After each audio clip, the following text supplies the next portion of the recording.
As you know, tomorrow we're going to vote on a bill to prevent women from being prevented from getting the health care they need by their bosses. Yet Republicans are threatening to filibuster, yet again, this piece of legislation. On the floor this morning, there were a number of stunningly good speeches made, and I'm going to not recite the whole speech, but I am going to say a sentence or two that Senator Murray said. Quote, "The bottom line is this: women use birth control for a host of reasons, none of which should require a permission slip from their boss." Senator Booker, quote, "I was a young child growing up in a household with a working mother. What is frustrating me now that we stand here in 2014 and we seem to be fighting so many of these battles and advancements that we won before that still need to be fought now." Senator Udall, quote, "We need to restore a woman's power to make personal health decisions based on what's best for her and her family, free from corporate interference." They're right. I haven't heard a single Republican come to the floor and defend the Supreme Court decision. Someone may have come. I just simply have missed it. Because of the Supreme Court's terrible, misguided, bad decision, women in Nevada and across America risk being denied access to critical preventive health services.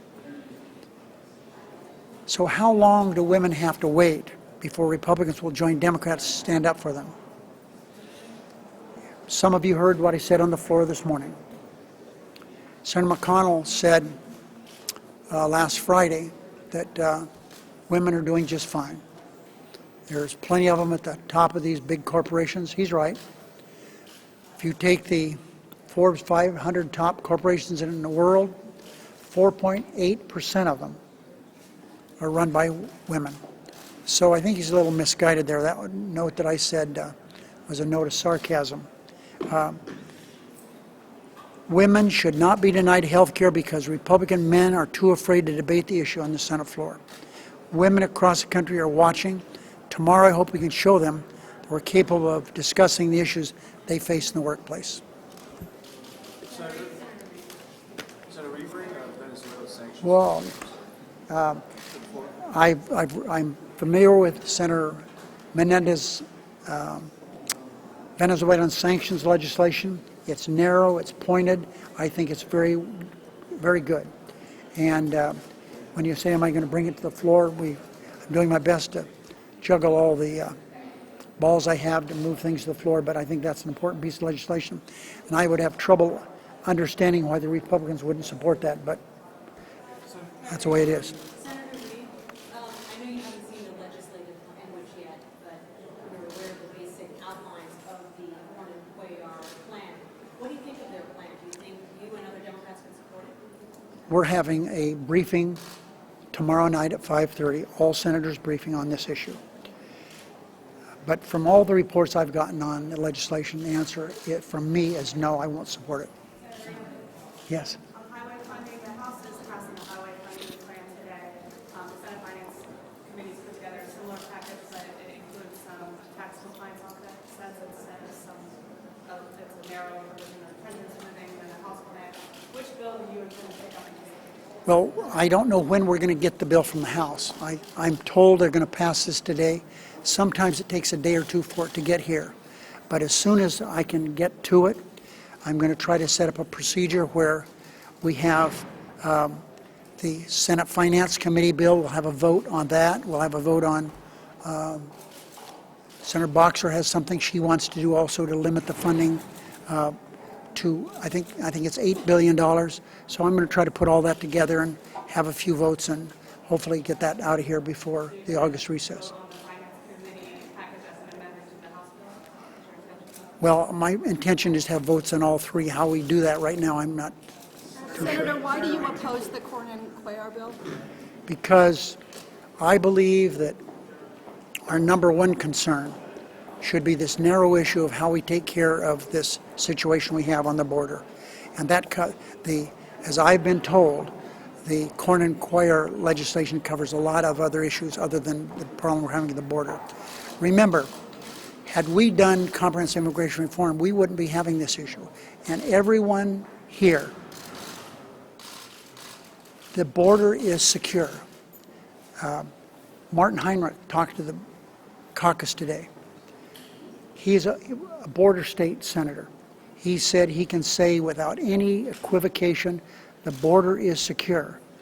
And what we need to do is take a look at the request the president has made, $1.5 billion for the Health and Human Department of Homeland Security, $64 million for the Department of Justice, $300 million for the Department of State, and $1.8 billion for Health and Human Services.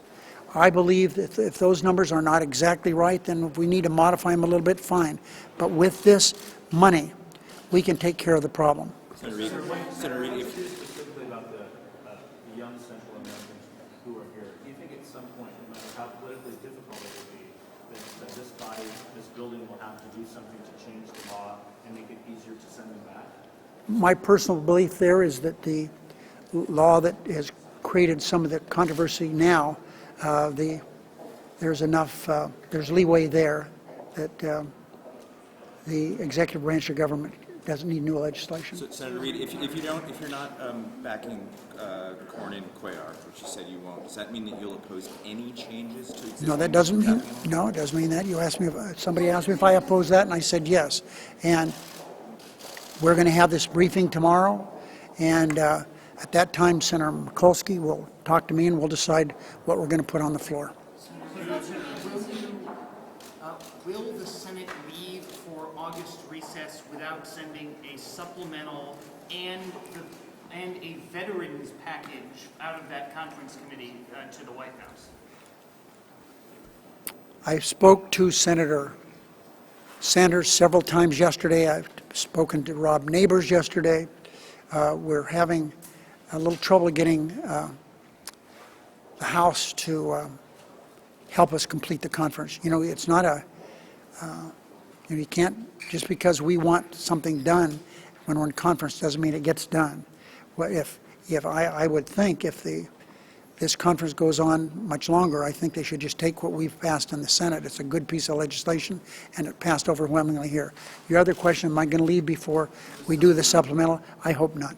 Senator Reid, do you intend to allow legislation, freestanding legislation, to reauthorize the export-import bank on the Senate floor? Or I've had meetings throughout the day. My last meeting tonight, I think, is at 5:30 on this issue. It's something we need to get done as quickly as we can. It's very important.